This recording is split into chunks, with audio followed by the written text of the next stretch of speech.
It's a privilege and an honor for the General of Pakistan Army to acknowledge, for your acknowledgement. For me, it's more than just me coming to Pakistan playing a cricket game. It's the significance behind the team and the success of the team and the smile and the smile on the faces of the people that is sad and stuff like that. So I wanna take this opportunity to say thank you to the Army, to the way that they dealt with things. Security was top class. You couldn't ask for a better security system. And for the owner of the Peshawar team, I can't ask for a better host coming to Dubai and going to Pakistan. I spent a lot of time in Jamaica with Pakistani. They're all my... An enamored Marlon Samuels there after coming off the Pakistan Super League win with Peshawar Zalmi. Marlon, you love Pakistan. I was really very happy that you were actually in this ODI setup because I don't know who you'd be playing for. No, I love Jamaica. Pakistan love me. Tell us why you were so impressed. You were impressed with the Army. You were impressed with. You've asked for the ICC to bring international cricket back to Pakistan. Yeah, definitely. When you sit down and listen to how much security they're gonna give you and look after you, why wouldn't you go? You know, the security was top class, very professional, basically rolling in a bomb-proof and bulletproof bus, you know. So why not? And when you listen to the owner of my team, what he really wants, the outcome that he wants is basically because he dedicated his team where he's from. Yeah. And where he's from in Pakistan, the team is donating a lot of money towards them. But there's a sadness right through because it's just all fighting where he's from and stuff like that, and all bombs and all those stuff. So, you know, when you look at stuff like that, once the team win, it put a lot of smile on the entire city face. Great impact for them. Definitely. Yeah, shots of the that is why travel to the exactly. match That is why, if you look back, the team has so much supporters. Yeah, I bet they do miss their cricket, but you can see all the security there. Yep. But Marlon, in terms of that match though, it was for one match. It was just the final. The organizers accepted that the 99% of the tournament had to be played outside of Pakistan and it was played in the United Arab Emirates. So all of the security and the increased security for the players and so on was just for one match. Does that qualify Pakistan now to open up the gates again for international cricket for tours and an entire series, based on what you saw? Yeah, well, in September, I think ICC is looking to play 4 games down there. I think that's in the plan. Because what they did, they sent a few ICC guys, and they were just writing down observers, and just writing down everything. And a lot of people ask if I'm really going there. Come on now, I just fly for 30 hours in the sky. You know what risk that? And I'm gonna go to Pakistan for 24 hours for an extra 100K. Why not? Well, you make a good point. I mean, there's risk all over the world in today's modern world, to be fair. Obviously, you've put any relationship with the IPL, with the Indian Premier League behind you, now that you've sort of dedicated yourself to Pakistan. Would that be a fair thing to say? Well, when I'm in Jamaica, most of my outside friends, they're Pakistani. They live in Jamaica for 20, 30 years. So I'm strong with them in terms of they come to my house, and if I go to their own carland, if I want any vehicle, I could just tell them to bring it in. And anybody want vehicle, I recommend them to them. So it's been a strong bond. So it's a family. A long, strong connection. Definitely. And a family. Unlike with Jeff Lawson. Congratulations, Marlon Samuels. Can you start over, please? You call his name wrong. Jeff Loser. Oh, I beg your pardon. Indeed, he lost his defamation suit against you. Initial thoughts? Well, the first thing, I mean, when he started it, to be honest, I don't know, we in a room and stuff like that, I don't know who cut Kiki, make him come in the room, all of a sudden this man run out, say, Marlon Samuels is a gangster. Marlon Samuels this, that. It's not my fault when I roll in the street of Jamaica. A lot of people come up to me and stuff like that. It's not my fault because all the youths them want to come and embrace because I have things to say to them and I can help them as well. I've been doing that So if you see me in the street and you see me with a lot of people, that doesn't make me a gangster. I'm a very influential gangster that speak the right things. That's why I have so much followers.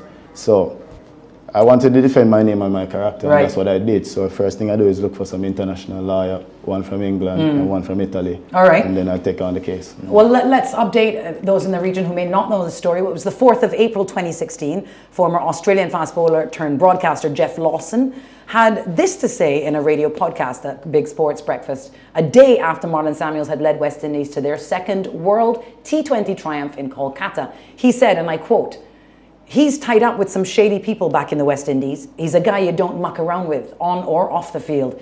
He's from Kingston, Jamaica. It's one of the murder capitals of the world. He's tied up with gangs there.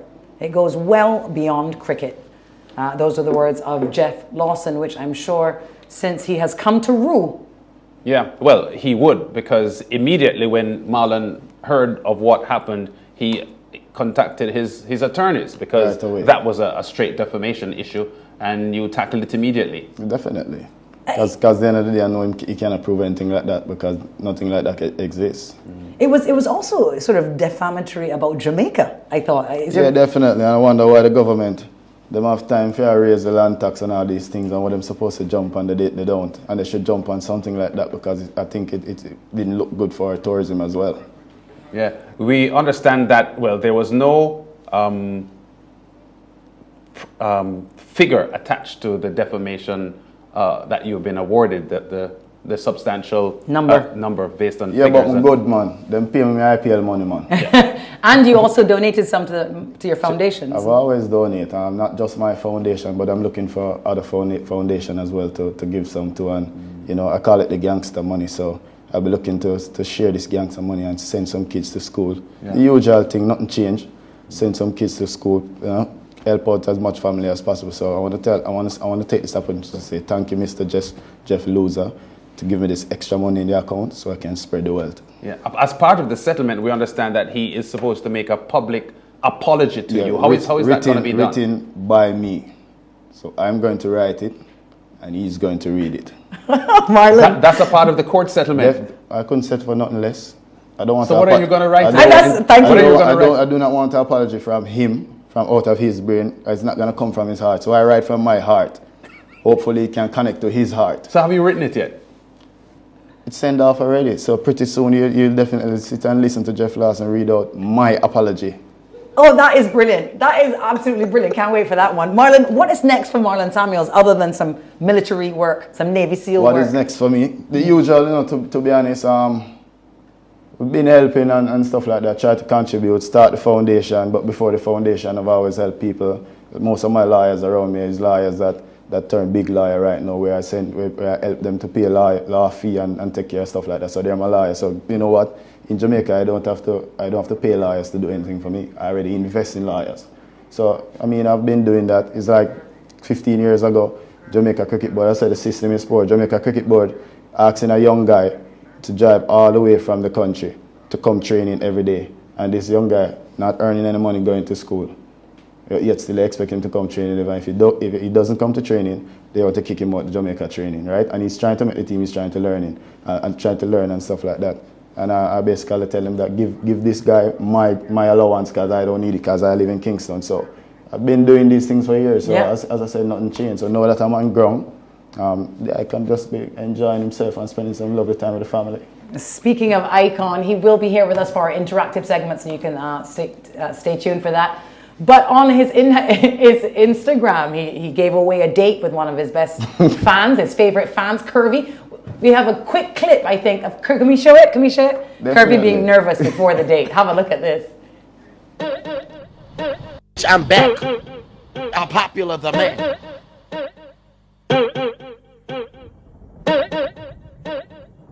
Y'all haters corny with that Illuminati mess. Paparazzi, catch my fly and my cocky fresh.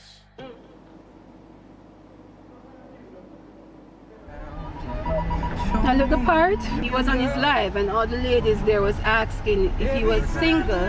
I sent him a message and said, honestly, I don't want to if you're single, because that don't have anything to do with me.